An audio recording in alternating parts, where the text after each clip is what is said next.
Hey, what's going on, everybody? Welcome to episode number 50 of the Kevin Burke Project. Let's get right to it. There's a lot going on in the NBA these days. There's a lot of emotion. Like, this feels like the 90s. There's a lot of fights or, dust-ups, fisticuffs, whatever you want to call it. But it's getting chippy in the league, I'll say. It's getting real chippy in the league this year. And we are only like 20 games in to the season. First one of note was Jokic and Markieff Morris. I mean, you've seen it, of course, by now. A lot of people seem to think that Jokic reacted, how should I say? He overreacted, I'll say. Right? Like, he didn't have to come after Markieff like that. Let me tell you this. My angle on this, my take on that is, I get it that Markieff wanted to foul him intentionally. When he put a little extra hot sauce on it, you see him extend his little chicken wing at the end, that was unnecessary. And he turns his back and he walks away from Jokic as if, like, he thought that was normal contact that anybody should just take. I am not mad at Jokic for reacting the way in which he did, because if Morris doesn't do this, Jokic doesn't do that. It doesn't have to be any more complicated than that. That's not a dirty shot by Jokic. That's not a cheap shot.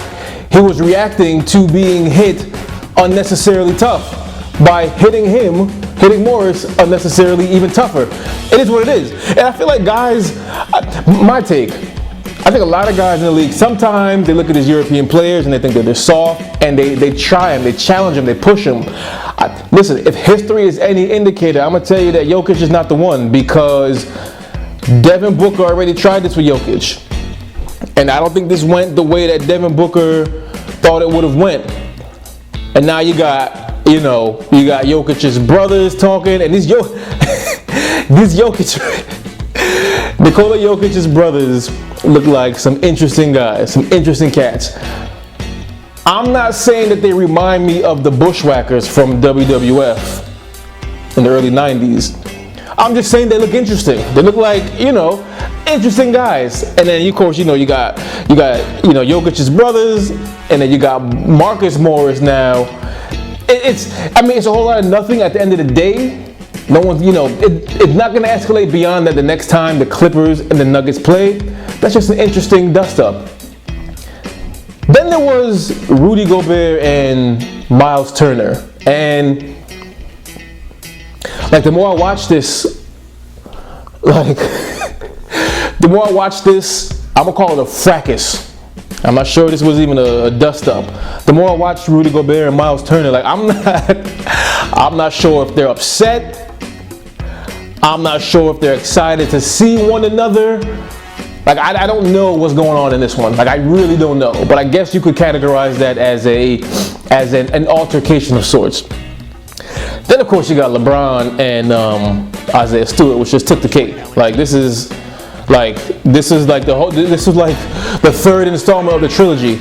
Now, when LeBron hits Stewart in the face at the free throw line, I think they got tangled up as the ball was coming up. LeBron didn't like the way Stewart was kind of like locking his arm, so he swung too violently to get him off.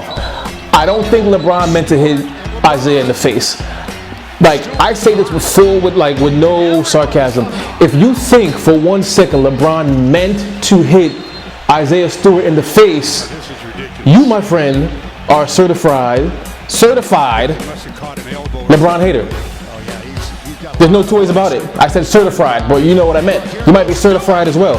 Like, listen, in 19 years, when have you ever seen LeBron do anything willfully malicious with intent to hurt somebody? When? In 19 years. I'll wait.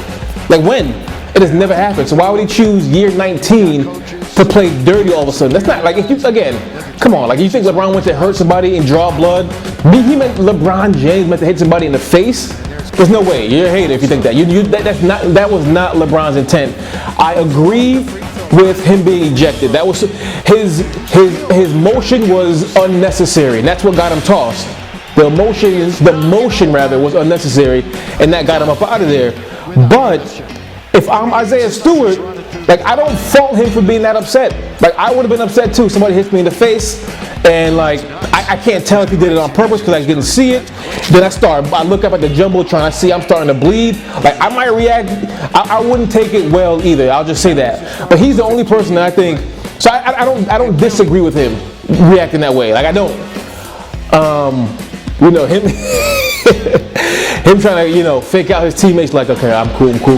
Then goes after LeBron. Okay, no, I'm cool. Then he goes after LeBron. I thought that was he was really upset, obviously, but I thought that was interesting. And, a lot of people would say, hey, LeBron didn't want to fight. He was scared. He wasn't up in Isaiah's face. Well, I mean, when it first happened, they were nose to nose. So Isaiah could have, if he wanted to react to LeBron, he could have done it at that point. So, but after the altercation kept going on, you see LeBron in the back. That's true, behind all of his teammates. Listen to me. LeBron is worth $1 billion. Like, LeBron's too rich to be out here fist fighting with somebody. Like, when the last time you seen a billionaire fist fight with somebody? So he wasn't scared. He's just too rich to fight.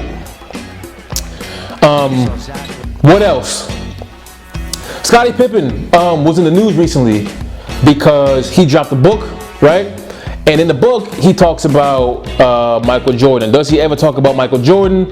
He's doing everything from almost like calling Mike, I don't want to put words in his mouth, but he's like insinuating that Mike hurt the game, almost like that Mike's overrated. He's saying that the flu game wasn't even that serious. It all started with The Last Dance, and Scottie did not like the way in which he was portrayed in The Last Dance. I didn't like the way Scottie was portrayed in The Last Dance either. I thought that there was some intent to make Scottie's aura less than what it is. So he's on this tirade. He's bashing Mike. Anytime somebody puts a microphone in his face, Scottie is bashing Michael Jordan. And the overwhelming response is that Scottie should just be quiet. Scottie, just stop. Like, come on, Scottie, you're hurting your legacy. Scottie, just stop. Let it go. And I understand where all those people are coming from. I'm sure you're one of those people. But let me tell you like this. I'm like, Scottie, talk your talk. Listen to me. Scottie, don't let anybody silence you talking about you shouldn't talk about Michael Jordan. If you feel Michael was these things and that somehow is hurting your legacy and you've been living with this for 30 years, let it out. Let it off your chest. Scottie, you are completely within your right. Like, I don't think you're tarnishing anything. I'm good. Say what you gotta say. People are like, doesn't Scottie have friends that can tell him to be quiet? No. If I'm Scottie's friend, Scottie, this is bothering you? Say it. Get it off your chest. He is the quintessential, wingman, the number 2 man, right? Like, how many like punchlines or cliches use Scottie Pippen's name to be the number 2? At some point, that's gotta get to you. So listen, Scottie, talk your talk, and I'm gonna listen. What else? Listen, I was wrong about Cam Newton. Not the fact that I didn't think he could play after he was cut by the Patriots. I just simply thought when he was cut by the Patriots, when Bill Belichick and Robert Kraft and all those guys over there cut him, I thought that they retired Cam Newton, and Cam Newton didn't know that he was retired.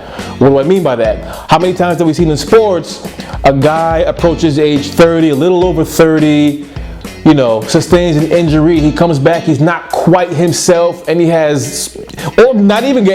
he's not even injured, he just gets older, and he's not what he was, 5, 6, 7, whatever years ago.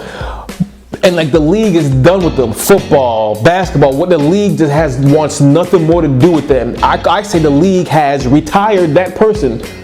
In a lot of cases, they don't know that they've been retired because they're always talking about, I'm gonna, rehab is going good, I'm just waiting for the right phone call, and all the while, there's no team even thinking about calling this player. I thought that was the case with Cam Newton because after he was cut, he had a couple of interviews. He had a great sit down with his father on his YouTube channel.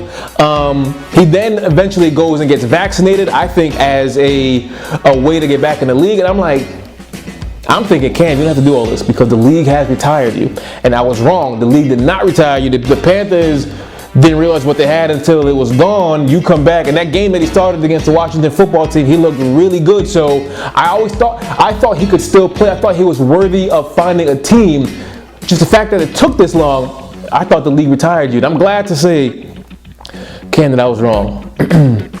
What else? Lastly, Giannis. Giannis gave an interview where he's talking about he wants a new challenge or something like that. I think those were the actual words. I want a new challenge, which sounds a lot like at some point I'm going to leave Milwaukee for something bigger. And like, here's the thing, like, and I don't know why guys always, whenever they're asked about like what do you want to do long term, or they always got I'm gonna be here forever, and I'm gonna be here for the rest of my life, and my grandkids are gonna be here, and their grandkids are gonna, like, you don't have to do all that. Like Dame Lillard has done this as well. Like he's always, like, Dame has always like volunteered information saying that he's never gonna leave Portland. Now of course he's being asked more often, so he's doubling down saying he's not leaving. Like, I don't think, and in this case I'm talking about Giannis, like, you don't have to. Several years ago, like when they ask you long-term and contract, like, you don't have to jump in with 2 feet saying that you're going to be here forever, because at some point you're going to want a new challenge, and you are well within your right to want to leave that city. But when you say it and people pull receipts, they're going to call you a hypocrite.